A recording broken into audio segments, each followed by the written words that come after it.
Hi, I'm Bill Hodges, and this is Spotlight on Government. And today, every time that I go out of the house and I meet with any group of people, I find that somebody has had their identity stolen. In fact, the other day, I was at a meeting with 6 people, 3 of which had had some form of identity theft. And I was very lucky to have caught this particular gentleman that's going to be on the show with us today, Andrew Sakella, who is the special agent, actually supervisory special agent for the FBI for this kind of crime. So stand with us while we welcome you to the show. And I'm looking forward to hearing all about this. I did hear you speak where the Hillsborough Sheriff's Department had their scam day where they talked about scams. And I was fascinated by all the areas that you get into. There's no shortage of fraud here in Central Florida. No, there is not. It's really sad because, and I'll talk about some of the different types of schemes that we see, but my squad is responsible for investigating all different types of fraud. That would include healthcare fraud, government fraud, mortgage fraud, bank fraud, wire fraud, identity theft, and unfortunately, for any number of reasons, we see a high rate of fraud of all different types committed here in the Central Florida area. You know, it's interesting, and I asked you before the show, you were special agent, supervisory special agent charged with, was that the SSAs we hear about on TV, on the TV shows? That is the SSA, that's what that stands for. And so you're in charge of not just yourself investigating, but you have a squad under you who work with you to do that? That's correct. I have a team of special agents, forensic accountants, and intelligence analysts who are all dedicated to fighting all different types of fraud, like I explained earlier. Let me ask you, how does one get into this kind of work? Where was your background? What was your experience? How did you get into the FBI, and where did you come from before that? Sure. I attended the Naval Academy. I got an engineering degree, and my dream was to be an officer. An engineering degree? That's right. All right. My dream was to be an officer on a submarine. So after my time at Annapolis, I went to 18 months of nuclear power training and submarine school, spent 3.5 years aboard the USS Batfish, a fast attack nuclear powered submarine. And then after I completed my 5 years of service, I got out of the Navy, got a job in the private sector as a production manager at a manufacturing plant. And then 9/11 happened. And about a year after that, I got to thinking what I could do to serve my country. Changed a lot of lives on 9/11, It sure did. It sure did, mine included. And I got this crazy idea to join the FBI. Never something I had thought about before, not law enforcement, certainly not federal law enforcement. So I started doing some research and I looked up the number for the local FBI office, which I was living in Orlando at the time, so it was here in Tampa. And I asked the recruiter just what the FBI was looking for, because I was thinking they primarily want former law enforcement, attorneys, Sure. accountants. Yeah. And as an engineer, I thought maybe I wouldn't have a great chance. But she told me the FBI really likes engineers because engineers are thought to think critically. Yes. To analyze information and data. Step by step. Exactly, and to make conclusions, much like an investigator is trained to conduct an investigation. So from there on, you got a job with the FBI. I Did you have to go to Quantico? I did. I spent 4 wonderful months at Quantico at the FBI Academy, learned a lot of great information, met a lot of great people. But of course, that's just the start of your training. Much of an agent's training is actually on-the-job training once you get to your assigned field office. I'm assuming that it's not all gunfire and excitement. There's a lot of plotting that goes on. There is, especially in the white-collar world. We spend a lot of our time behind desks doing research, writing up our reports, especially long interview reports that we have, combing through boxes of evidence. We're not looking for a handgun or drugs. The type of evidence that we're looking for in white-collar cases is generally much more subtle. Emails, those strange line items on accounting records or financial records. So it's a much more subtle type of investigation that unfortunately requires a lot more work in reviewing those voluminous records that we associate with most of our white-collar cases. See, I understand that completely because I watch too much television and I watched white collar. What can we share with the people here about the current scams that are going on? And some of them are huge money, and even working people getting taken for big money. Absolutely. And there's, as I mentioned, many types of fraud that people are susceptible to all across the country, especially in this part. And I'll talk about some of those other types of fraud, but the most serious one that I've seen is what we call business email compromise. Okay. And that, in a nutshell, that involves somebody's email being hacked and an email sent from what we call a spoofed email address, which looks very similar to a legitimate email address, but is only off by one character. So a person who is going to be sending money, perhaps it's for the purchase of a home, or it's a business transaction, paying an invoice, paying a vendor, and they receive fraudulent wiring instructions from the bad guy who has hacked into the victim's email account. So let's say, for example, you're selling your house, I'm buying your house. I'm going to give you $50,000, $100,000, whatever it is for that down payment. Okay. At some point, you or somebody else that's a party to that real estate transaction will send wiring instructions to me saying how I need or where I need to send that money, Sure. the bank It's account, happened the to routing me. information. Right. However, as you and I and our realtors, the mortgage broker, the bank, as we're all communicating, the bad guy's listening in because he or she has hacked into one of our email addresses, and they're closely monitoring this pending real estate transaction. Oh. And a week or so typically before the closing, they will send this spoofed email, which again looks very similar, but Could not be identical. like Keller Williams with the INEA transform, Exactly. which a lot of us wouldn't pick up. I would say most people get dozens, if not hundreds of emails a day, and of course we don't scrutinize those to make sure that the email address is legitimate. And of course that's one of the weaknesses or vulnerabilities that the bad guys take advantage of and why this scheme is so successful. So prior to the closing, the bad guy sends that spoofed email with the fraudulent wiring instructions to me.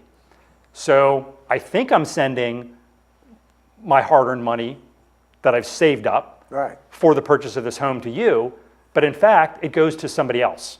In Maybe China that, or it could be. Japan or Russia, right? Sometimes it goes through an intermediary or what we call money mule account here in the United States before it's sent overseas.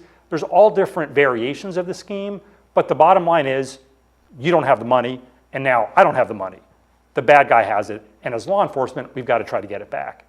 What are some of the things that people can do to protect, in this particular instance, to ensure, I mean, obviously being careful to look at the email address, Sure, sure. but even knowing that it's coming would be important, wouldn't it? It would.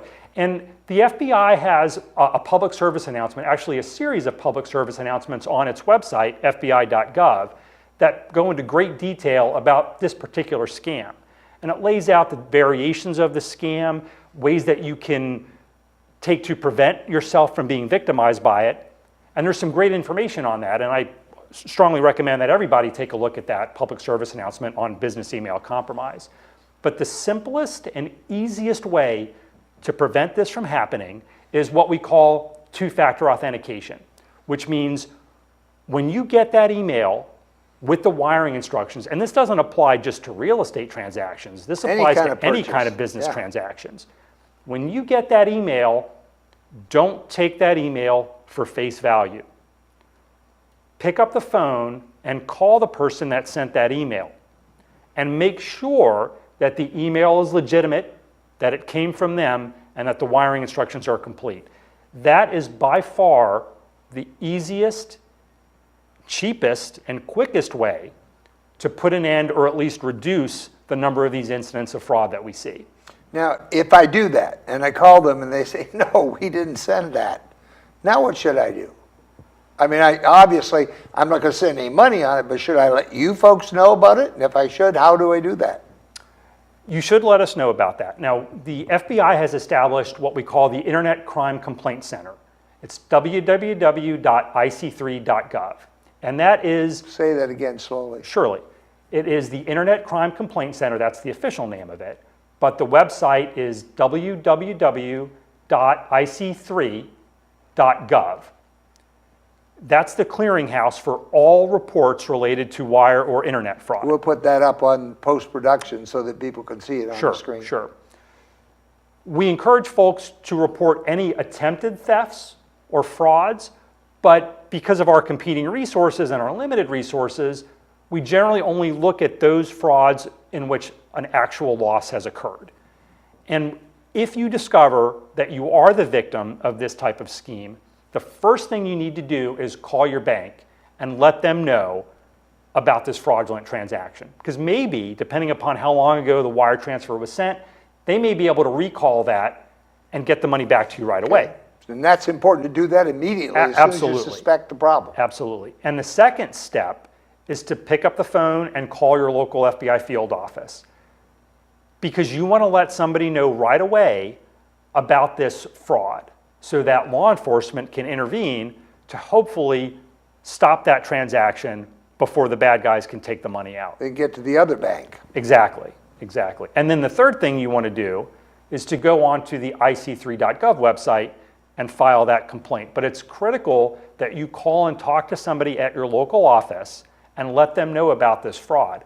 I actually just yesterday sent out instructions to the watch staff that we have, manning the phones 24/7, to let them know to contact me and other things that they can do if they receive a walk-in or a telephonic complaint from a victim who's lost money because of a business email compromise scam. So it's important for people to realize, I don't care what you've heard about the FBI, they're working for you. They always have been working for you. They're going to continue to work for you, and they're professionals in what they do. So don't think, well, they won't care, but they do. Absolutely. And of course, the FBI, at least for the criminal division, we build criminal cases. We want to find people that committed crimes and ultimately put them in jail. However, when it comes to this type of fraud, we have a somewhat different approach. And that is, before we worry about identifying who stole the money or where the hacking occurred, because it's so time sensitive, our initial goal is to try to identify where the money went and to alert the bank that received those funds of the fraudulent transaction to get that money frozen and returned to the victim. Do you find that there are certain banks that are more prevalent to receive that money? Are there banks that you kind of watch? There are banks that are more often either on the sending or receiving end of these schemes, but I think a lot of that has to do with the size of the banks. You would expect that national banks would probably be more likely targets or more likely involved just because they are national as opposed to smaller regional or local banks. What are some of the other things that people have to watch out for? I know a lot of times we hear in the middle of the night somebody gets a phone call that's supposedly from their grandchild or somebody crying. We had a very intelligent friend. I mean, normally this lady was just right on top of everything. She got a call from supposedly Canada. Her granddaughter was crying, hardly could make sense of it. She needed the money to get out of jail. What do you do with these kind of things? I mean, I wouldn't do it, but who knows, in the middle of the night, somebody called, it sounded like my granddaughter. But people do that. They fall for that scam time and time again. We had one couple, they were actually from another country, who lost $1 million. Wow. As part of that. They were strung along over the period of several weeks and made a number of transactions to the bad guys for their grandchild that was supposedly kidnapped. But the scammers are very sophisticated. They have like a playbook that they use to follow, and they can be quite convincing because they've practiced this. It's almost like a telemarketer where they have this script and it tells you what to do or what to say based upon the victim's reaction. And in many cases, it is hard to believe that people fall victim to this. But if you put yourself in the victim's shoes, you can understand emotions come into play. That's why I said she was getting older. Yes. And it was the middle of the night, and she was on some medications and stuff.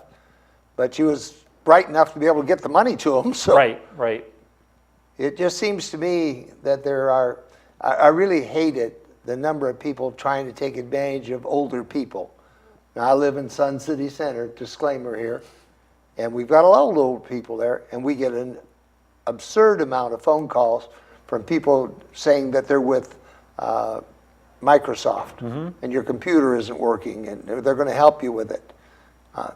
These are every day. I'm still getting calls or getting emails that somebody wants to send me $50 million from somewhere. I mean, this has been going on for 20 years. It has. Is there no way the Bureau can step in and nail some of these people? Or are they, and it's just popping up like mushrooms? Part of the problem is that in many cases, the subjects are located overseas, outside the reach of US law enforcement. That's perhaps our biggest hurdle. Another hurdle that we encounter is just the sheer number of complaints that we receive. Unfortunately, because of limited resources and competing investigative priorities, we can't devote as much attention as perhaps I'd like to round up the folks that are committing these types of crimes. Let me ask you, my wife and I have both thought about it, and probably will go ahead and do it. These services that track your credit and are the ones that say they'll protect you from scams and so forth, what do you think of those? I think in this day and age, with identity theft being as prevalent as it is, and being as potentially devastating as it could be, depending upon how much information they get, it's certainly not a bad idea to do everything that you can to protect yourself from any kind of loss. It's kind of like buying fire insurance. It is. You hope you don't have is. to use it, but if it's there, you don't have to put out the fire yourself. Somebody else will help, right? Absolutely. And I've heard many stories from victims who've lost their life savings, their livelihood, as a result of these types of scams. And it's heartbreaking sometimes when you hear some of these stories. Oh, I bet you it is, and you probably hear too many of them. That's for sure. What are the other things that are right now current? You talked about several of them when we heard you speak there at the scam seminar that the sheriff did. What are some of the other things you want to bring out in this time period? Next to business email compromise, the second most common type in terms of loss amount of these types of scams are romance scams. And these are Romance? people, yes. Okay. They've met online and found the loves of their life. Never met them in person, of course. But these are relationships that generally are cultivated over a period of days, weeks, or months. And at some point, the subject convinces the victim that they're in need of money. And that could be for any number of different types of reasons. I've heard all different types, from I need an operation, or my mother needs an operation, or I've got myself in illegal trouble and I'm in a different country and I need to hire a lawyer or pay some kind of fees to get out of this problem, or I have a business investment. Any number of different types of reasons that people offer to the victims to try to convince them to send money. And some of these are low loss amounts, but we had 2 complaints this year of romance scam victims that lost over $1 million each. And that's just this year in the Tampa division. In just the Tampa division? Yes. Agent Sakila, how do they find these people in the first place? Is it because of Facebook? They go on and listen to what's going on there? Or how does this con artist find the mark? I'm sure there's a lot of ways that they use to identify potential victims. They're very crafty.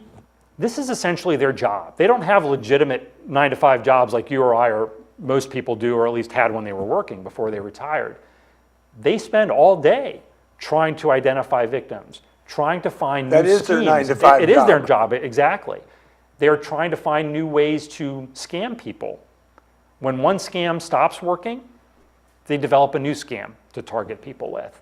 And that's literally all they do all day. And it's not just one person, it's a team of people.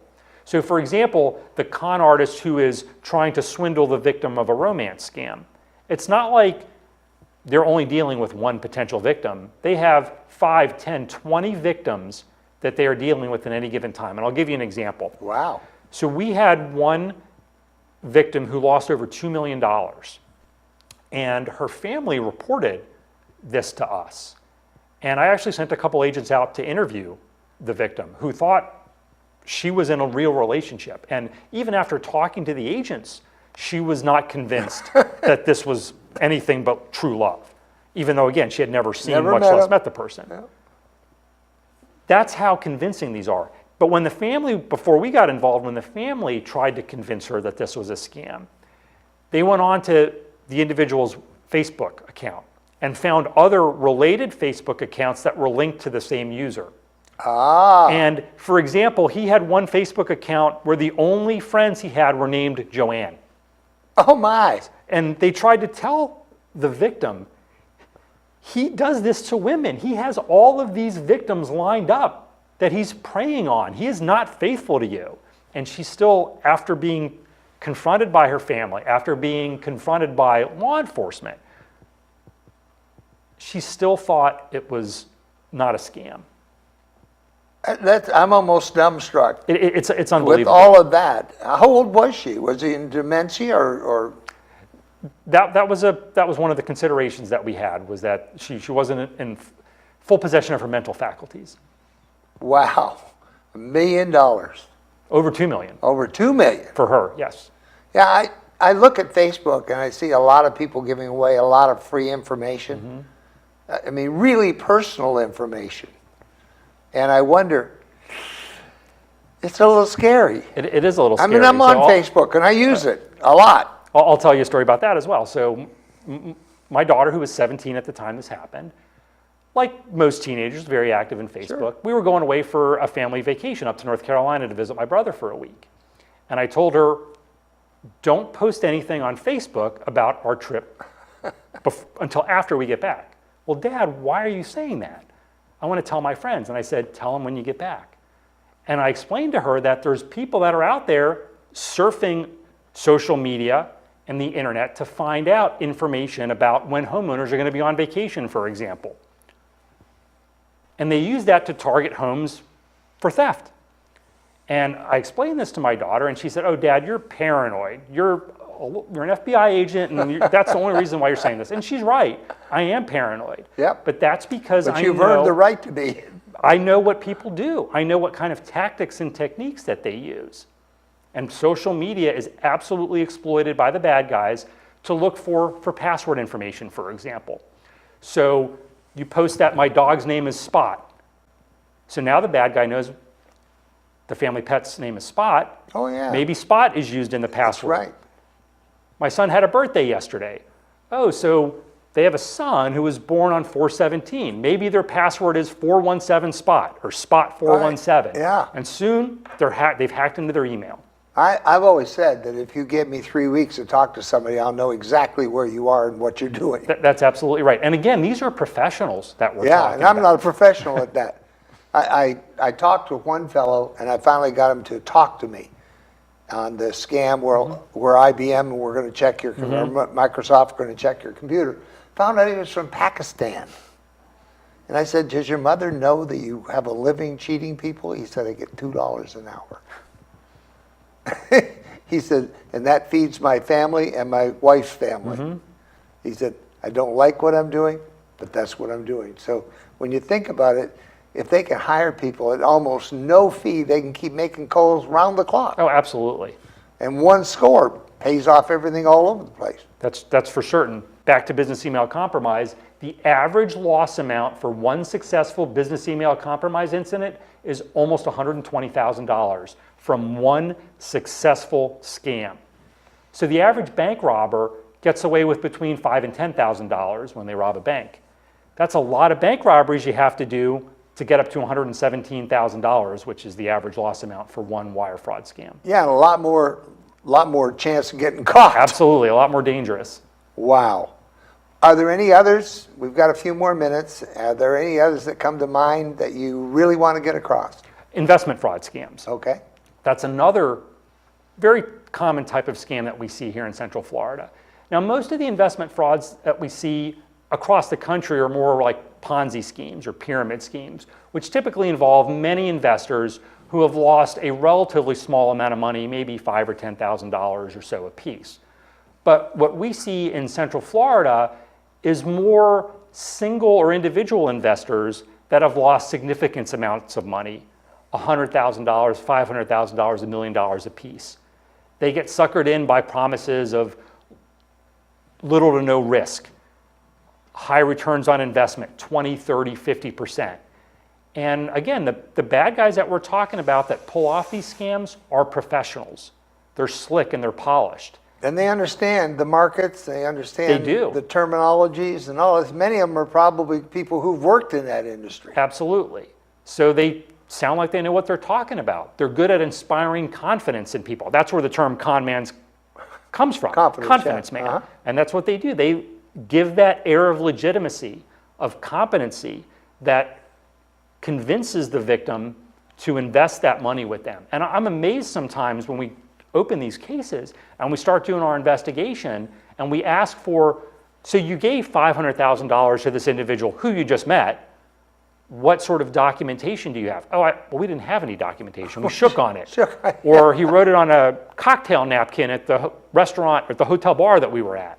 And it's just amazing to me how freely people give their money away without really doing much kind of homework. And so that's, I think, the most important piece of advice that I can give when it comes to investment fraud is if you're going to invest your money with an individual, do your homework.